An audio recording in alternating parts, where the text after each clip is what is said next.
একদিন দূর এক পাহাড়ের গভীরে ঢাকা পড়ে থাকা একটি প্রাচীন জঙ্গলের দিকে পা বাড়াল রিয়া।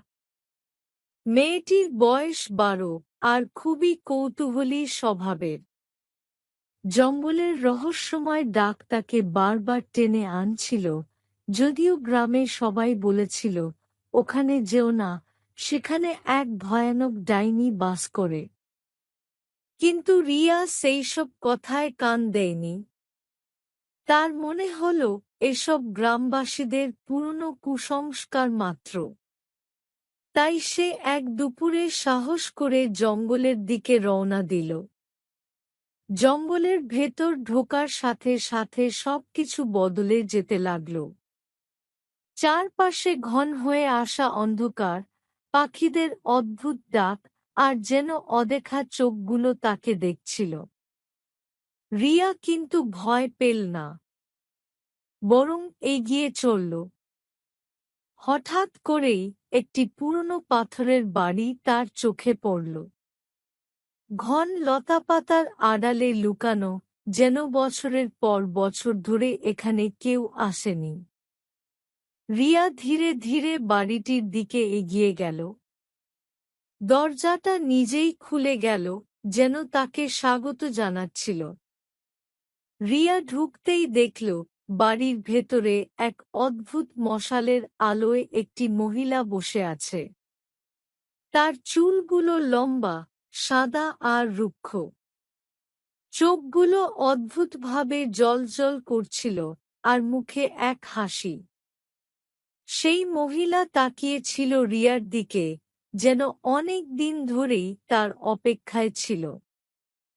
তুই এখানে কেন এসেছিস? মহিলাটি নিচু গলায় বলল, তার গলার স্বর যেন বাতাসের সাথে মিশেছিল। রিয়া সাহস করে বলল, আমি ডাইনিকে দেখতে এসেছি। মহিলাটি হেসে উঠল। তার হাসির আওয়াজটা যেন পুরো জঙ্গল জুড়ে প্রতিধ্বনিত হল। ডাইনিকে দেখতে চাস, তাই না? আমি সেই ডাইনি। কিন্তু তোর সাহস আছে বটে। রিয়া ভয়ে সরে যায়নি। সে জানতে চেয়েছিল ডাইনির সত্যিকারের গল্প। তুমি এখানে কিভাবে এসেছ? রিয়া প্রশ্ন করল। ডাইনির চোখগুলো হঠাৎ নরম হয়ে এলো। অনেক বছর আগে আমি সাধারণ মানুষ ছিলাম। কিন্তু আমার গোপন ক্ষমতা দেখে গ্রামের লোকেরা আমাকে ভয় পেতে শুরু করল। তারা ভেবেছিল আমি অভিশাপ নিয়ে আসছি। তারা আমাকে এখান থেকে বহিষ্কার করে এই গভীর জঙ্গলে বন্দি করে রেখে যায়। আমি একা হয়ে যাই, আর এই জঙ্গল আমার একমাত্র বন্ধু হয়। রিয়া বুঝতে পারল যে ডাইনি শুধু ভুল বোঝাবুঝির শিকার হয়েছেন। তাহলে তুমি কি কাউকে ক্ষতি করনি? রিয়া জিজ্ঞেস করল। ডাইনি মৃদু হাসি দিয়ে বললেন, না, আমি শুধু এই জঙ্গলের রক্ষক। যারা আমার সম্পর্কে ভয় পেয়েছিল, তাদের থেকে আমি দূরে ছিলাম। কিন্তু তুই আমার বন্ধু হতে পারিস, রিয়া। রিয়ার মনে হল এই ডাইনি আসলে খারাপ না। সে বলল, আমি তোমার বন্ধু হব। কিন্তু তুমি আর কারো কাছে ভয়ঙ্কর ডাইনি হয়ে থাকবে না। ডাইনি চোখ মুছলেন, যেন অনেক দিন পরে কেউ তার সত্যিকারের রূপ দেখল।